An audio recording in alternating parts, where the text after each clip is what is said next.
Assalamualaikum semuanya. Di sini Wong Anime. Pada kesempatan kali ini admin akan membahas mengenai salah satu manhwa paling populer dan salah satu manhwa yang admin suka, yaitu Solo Leveling. Dan admin akan membahas mengenai 7 tentara bayangan terkuat yang dimiliki oleh Sang Jinwoo, si pemeran utama. Mau tahu siapa aja mereka? Stay tune terus. Halo guys, ketemu lagi sama Wong Anime, tempat pembahasan anime, manga, light novel, game, dan pop culture lainnya. Kalau kalian ingin Wong Anime terus mengupdate video-videonya, silahkan untuk like dan subscribe channel ini. Jangan lupa pula untuk berkomentar di kolom komentar di bawah. Sebelum admin melanjutkan video ini, buat yang belum baca manhwa ini, peringatan sebelumnya kalau video ini akan mengandung spoiler. Jadi sudah tahu resikonya ya.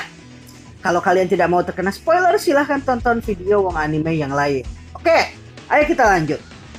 Solo Leveling ini menceritakan tentang seorang hunter bernama Sang Jinwoo yang dijuluki sebagai hunter terlemah sedunia, yang memperoleh Awaken sehingga mampu meningkatkan kemampuannya hingga menjadi hunter level tertinggi.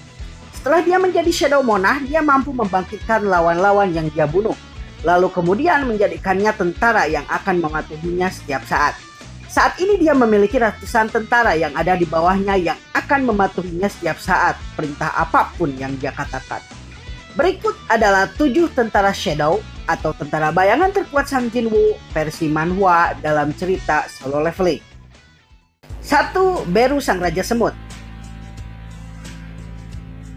Setelah peristiwa penyerangan Pulau Jeju yang dikuasai oleh koloni monster semut yang hampir membunuh semua hunter kelas S Jepang, Sang Jinwoo berhasil menolong para hunter kelas S Korea yang terdesak oleh keberadaan Raja Semut dan tentara semut yang terus-terusan muncul. Sebelum Raja Semut berhasil membantai mereka, Sang Jinwoo yang saat itu berada di Seoul kemudian bertukar tempat dengan salah satu tentara bayangannya yang dia tempatkan di salah satu bayangan para hunter yang ikut dalam penyerbuan ke Pulau Jeju tersebut. Dia kemudian membunuh Raja Semut yang hampir membantai semua hunter yang ikut penyerbuan, lalu membangkitkannya dan menjadikannya tentara bawahannya. Dia kemudian menamai tentara terkuatnya tersebut dengan nama Beru.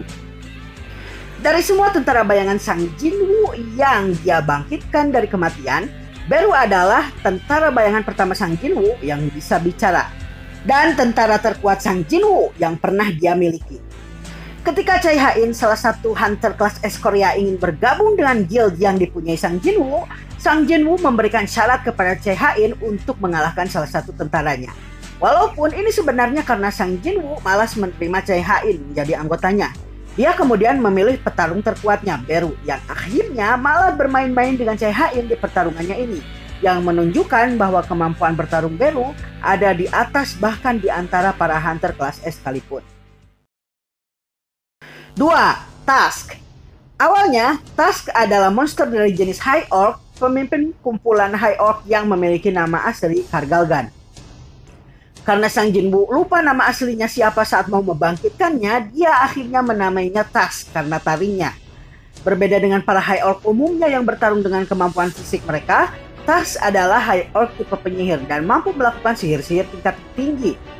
Dia memiliki sihir gravitasi yang akan membuat siapapun berlutut dan memiliki himne mantra sihir 12 zodiak yang merupakan sihir-sihir buff, debuff, dan elemen tingkat tinggi. Sebagai contoh, Virgo merupakan sihir perlindungan, Leo merupakan sihir naga api, Capricorn merupakan sihir pembuta, Scorpio adalah sihir kemarahan, Libra adalah sihir pengubah ukuran tubuh, dan sihir-sihir lainnya. Tusk ini berhasil Sang Jinwoo kalahkan ketika dia memasuki dungeon kelas A yang dimiliki Guild Hunters. Sang Jinwoo saat itu menyamar menjadi freelance dengan menggunakan identitasnya saat dia masih menjadi hunter kelas E.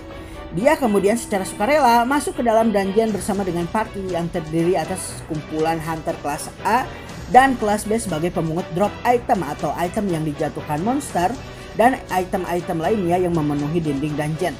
Namun, kemudian mereka menemukan bahwa mereka dalam keadaan genting dikarenakan dungeon tersebut dipenuhi oleh puluhan hingga ratusan High Orc. Di saat keadaan genting tersebut, akhirnya Sang Jinwoo turun tangan dan membunuh para Orc tersebut dan membunuh pemimpinnya Kargalgan, seorang monster High Orc kelas S yang dia bangkitkan dan namai dengan nama Tusk. Kargalgan adalah monster sihir kedua yang bisa bicara dengannya di dalam dungeon. Monster pertama yang dia temukan bisa bicara adalah Baruka, pemimpin Elf S yang dia lawan di Gerbang Merah. 3 Guardian High Orcs. 3 Guardian High Orcs adalah 3 monster High Orc Elite yang merupakan para pengawal Kargalgan yang kemudian Sang Jinwoo bangkitkan bersama Kargalgan setelah mereka berhasil Sang Jinwoo kalahkan. Awalnya mereka ada berempat, namun orc keempat yang Sang Jinwoo kalahkan menempel di langit-langit sehingga Sang Jinwoo lupa untuk membangkitkannya. Mengingat tingkatannya yang cukup tinggi, salah satu High Orc yang dia miliki dia gunakan untuk mengawal adiknya di dalam bayangan. Mengawalnya berjaga-jaga kalau ada yang terjadi kepadanya. Sedangkan High Orc lainnya dia gunakan untuk masuk ke dalam bayangan hunter lainnya dan menjaga keadaan di sekitar rumahnya untuk mencegah terjadinya kejadian yang tidak terduga dan kejadian kriminal di sekelilingnya. 4. Igris. Igris adalah musuh terakhir yang harus dihadapi oleh Sang Jinwoo pada quest pergantian job di ruang tahta kosong setelah melawan puluhan hingga ratusan monster sihir berbagai macam jenis. Dia selalu berlutut kepada Sang Jinwoo walaupun ketika dia dibangkitkan dia jauh lebih kuat dari Sang Jinwoo. Sebelum dia dikalahkan oleh Sang Jinwoo, dia menjaga ruang tahta kosong yang dilihat berdasarkan keadaannya sudah ditinggalkan begitu lama, yang menunjukkan bahwa sifat kesatrianya sudah memang karakter bawaannya. Dia ikut melepas senjatanya ketika Sang Jinwoo melepaskan senjatanya supaya pertarungannya terlihat adil, walaupun akhirnya dia kalah dan berhasil dibunuh. Akibat kesetiaannya ini dan tugasnya menjaga ruang tahta kosong, Sang Jinwoo gagal 2 kali membangkitkannya. Namun kemudian Sang Jinwoo mengingatkan Igris bahwa tidak akan ada seorang pun yang kembali ke tahta tersebut, sehingga akhirnya dia bersedia untuk dibangkitkan oleh Sang Jinwoo. Setelah dia menjadi tentara bayangan Sang Jinwoo, apabila dia ditugasi untuk mengalahkan musuh, maka dia akan membawa kepala musuh tersebut sebagai bukti kesetiaannya kepada tuannya. Sesekali dia terlihat agak kesal ketika Iron dan bawahan-bawahannya bersikap bodoh di hadapannya. Sebagai tentara bayangan Jinwoo, dia memiliki kekuatan dan kecepatan luar biasa dan juga sangat taktis di pertempuran. 5. Iron. Ketika Sang Jinwoo memasuki Gerbang Merah yang membuatnya bersama partinya terjebak di hutan salju, dia berhasil membangkitkan 2 tentara bayangan kuat. Salah satunya adalah Iron. Awalnya Iron adalah seorang hunter kelas A bernama Kim Chul, anggota Guild Harimau Putih yang terpilih oleh guildnya untuk memimpin partinya, termasuk Sang Jinwoo, memasuki gerbang kelas C. Namun kemudian diketahui kalau gerbang tersebut adalah gerbang merah dan mereka tidak mungkin bisa keluar dari gerbang tersebut. Satu-satunya cara untuk keluar dari gerbang tersebut adalah dengan membunuh bos dari dungeon yang telah terbuka oleh gerbang merah, dan ini sangat jarang terjadi. Bahkan dalam beberapa kasus mereka bisa terdampar selama berbulan-bulan. Akibat mempertimbangkan kemungkinan bertahan hidup ini, dia meninggalkan hunter-hunter kelas bawah. Para hunter kelas bawah ini kemudian dipimpin oleh Sang Jinwoo dan berhasil bertahan hidup. Setelah berhari-hari terdampar, Kim Chul kemudian menemukan bahwa tidak ada makanan sama sekali. Dia mesti menghadapi Yeti yang ganas, dan tidak hanya itu, dia juga dihadang oleh para Elf S yang sangat kuat. Seluruh anggota yang dia pimpin, yang terdiri atas hunter kelas A dan kelas B, terbunuh semuanya.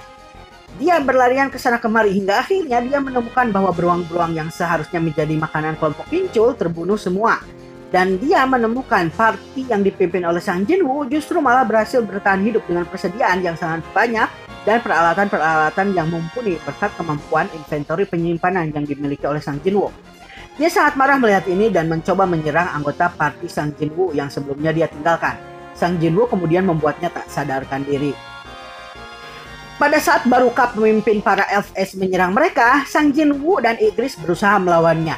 Namun, dia sangat kuat. Kekuatan mereka tidak sebanding dengan Baruka. Dia kemudian membangunkan Kim Chul yang tak sadarkan diri. Kim Chul yang masih dalam keadaan bingung kemudian menyerang Sang Jinwoo. Dia kemudian dibunuh oleh Igris. Sang Jinwoo kemudian membangkitkannya sebagai tentaranya dan bertiga mereka berhasil mengalahkan Baruka, membuatnya bisa kembali ke dunia. Karena karakter Chul pada nama Kim Chul berarti besi, dia akhirnya menamai Kim Chul dengan sebutan Iron. Ketika dia dibangkitkan sebagai tentara bayangan, ukuran Iron menjadi jauh lebih besar dari ukuran biasa, yang berarti dia lebih kuat dari saat dia menjadi manusia. Kemampuannya Taunt membuatnya bisa memprovokasi musuh hingga musuh akan fokus padanya dan mencoba menyerangnya. Hal ini membuatnya cocok untuk menjadi umpan di pertempuran. Sebagai tentara bayangan Jinwoo, Iron bertindak sebagai pencair suasana. Pada suasana yang terbilang serius, Iron kadang sering bersikap bodoh dan sikapnya ini biasanya diikuti oleh para tentara sihir bayangan, membuat Igris berusaha untuk mengacuhkan sikapnya ini. 6. Kaisel. Awal mulanya Kaisel adalah naga wyvern milik Raja Iblis Baran pada saat pertempurannya di Demon Castle. Dungeon rahasia kelas S yang Sang Jinwoo dapatkan setelah dia berhasil membunuh Cerberus, sang penjaga gerbang neraka. Setelah dia menemukan kalau ras iblis memang benar-benar tidak bisa dibangkitkan dan dijadikan tentara bawahannya, Iron kemudian membawa naga tunggangan Raja Iblis Baran yang telah dia bunuh sebelumnya dan menyerahkannya kepada Sang Jinwoo. Sang Jinwoo kemudian membangkitkannya dan menjadikannya tunggangannya. Saat Kaisel dibangkitkan, dia telah menjadi tentara bayangan kelas A. Ketika Kaisel pertama kali dibangkitkan, Jinwoo langsung menggunakannya sebagai kendaraannya dan terbang di atas kota Seoul. Penampakannya yang berhasil ditangkap kamera sempat membuat kehebohan karena dianggap sebagai monster yang berhasil keluar gerbang dan masuk ke dunia manusia. 7. Tank. Terlebih dahulu sebelum Sang Jinwoo membangkitkan Iron dan menjadikannya bawahannya, dia membangkitkan koloni beruang es yang memiliki pemimpin yang terlihat begitu berbeda dari para beruang lainnya. Beruang ini memiliki rambut pang, bekas cakaran di matanya, dan luka robek berbentuk X di dadanya yang membuatnya terlihat sangat garang setelah dibangkitkan menjadi tentara bawahan Jinwoo. Pemimpin para koloni beruang es ini dia kemudian namai dengan sebutan Tank. Tank ini adalah pemimpin beruang es yang berhasil dibunuh oleh Igris ketika Sang Jinwoo mengetes kemampuan Igris. Kemungkinan karena dia asalnya hewan biasa, dia tidak menunjukkan banyak kepribadian seperti Iron dan Igris ketika melayani Sang Jinwoo. Oke semuanya, itulah 7 tentara bayangan terkuat yang dimiliki oleh Sang Jinwoo. Sebenarnya ada tentara bayangan lain yang juga kuat. Namun kalau diteruskan maka kita akan memasuki ranah light novel. Dan untuk sekarang ini admin akan bertahan membahas manualnya terlebih dahulu. Kalau kalian ingin menonton video-video admin yang lain, silahkan untuk klik video-video berikut.